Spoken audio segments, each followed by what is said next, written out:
It's to say that there is only one God, albeit known by many, many names. It also does not mean that every religious idea and every religious leader is valid. This is another really important point. After the last service, someone came out and said, yeah, I've always thought we just believe that all religions are valid. And I said, whoa, wait a minute, that's not what I said. That's why I want to make this point, make sure I make this point in this service.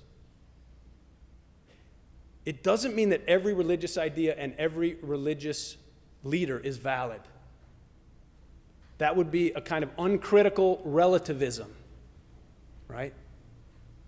So there has to be a way to test the validity of any set of beliefs in the cathedral of the world.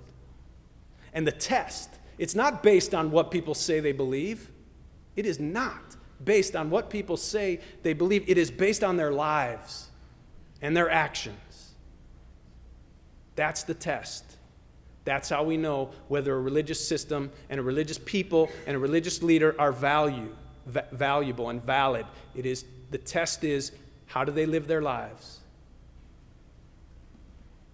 If we stick with this cathedral metaphor for a little bit longer, we can see that some religious leaders who tell their followers that only their window transmits the one true light, and that all others are wrong and false and imposters and fake. In some cases, these leaders even instruct their followers to go around throwing rocks through other people's windows. Now, obviously, violence and disrespect and any kind of demeaning actions violate the rules of the cathedral of the world. Dr. Church tells us that what's required to be a good citizen of the cathedral of the world requires living with two things: humility and awe. Humility and awe. Awe at the incredible light and mystery that created and illuminates this world. And humility. Humility in recognizing that whatever our perspective is on this light, on this source, on this God, that no one sees it directly or fully. No one. No human being. And therefore, we can respect, we can appreciate, we can listen and hear other people's perspectives as long as no one is throwing rocks through other people's windows. Now, if life and death are the doors through which we enter and exit the cathedral, life and death, we enter and we exit, those are the doors, then humility and awe are the pillars that keep the roof on the cathedral. Humility and awe. In essence, the theological roots of All Souls. People are wondering, how did this church get here in the middle of Tulsa, Oklahoma, with these ideas? The theological roots of All Souls are the idea of Unitarianism, which says there is one source, one light, one God. That's what it means. It was meant for hundreds of years throughout the centuries. Unitarian means one God, one source, one light. And Universalism, which says that there's only one destiny. One source, one destiny for all humanity. Or as the newsletter puts it, one God, all are saved. It is the idea that God is love, and therefore salvation is shared by all. And that it's not the exclusive property of the few. It's the idea that a loving God does not divide up humanity into sheep and goats, the saved and the damned. But that at its core and essence, our life, all life, has a sacred unity that upholds it and enlivens it. Now, I was in a conversation last week, it's a true story, with somebody I would describe as a fundamentalist Christian. Okay, he told me that the only people who believe that Jesus Christ died for our sins are saved, and all others are damned.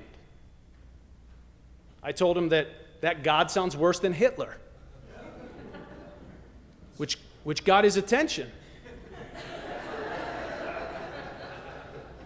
I explained that Hitler only burned 6 million Jews, but his God is going to burn all of them, billions, over all the generations. And not only that, the Hindus and the Muslims and the Sikhs and the native peoples, all of them.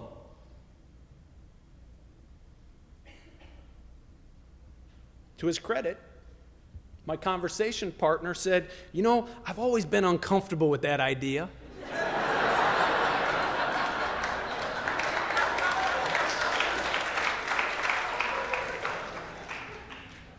Now, he proposed that maybe it was only people who had heard of Jesus and rejected him that are damned to eternal torment.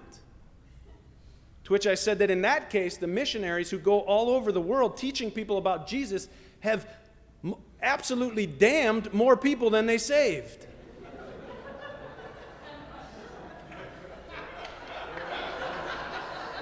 Right? If these missionaries are really interested in helping the eternal souls of people around the world, they should stay home and leave these poor people alone.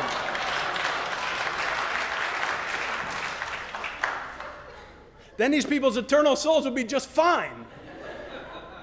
Instead of introducing them to Jesus so that they could reject him, and which the majority of people who hear from missionaries do. To my conversation partner's credit, he became truly thoughtful and realized that I might be onto something. It's one of those rare moments when you hear when the Spirit says hear. I took the opportunity to explain that he had spent his whole life, his entire life in the cathedral of the world, worshiping in one of the chapels of the cathedral. In other words, from the time that he was a little baby, all of the people that he knew, everyone, and that people he trusted, his parents, his preacher, his teachers, they all told him that God only shines through their window, and that all other windows are wrong. So I said, I can understand why you would believe the way you believe because of where you were born and how you were raised. But that if he took some time to travel around the cathedral of the world, he might come to realize that God is bigger and more mysterious and more loving than he ever knew. That he might see that God speaks in many languages, in many cultures, and in different ways throughout different times in history.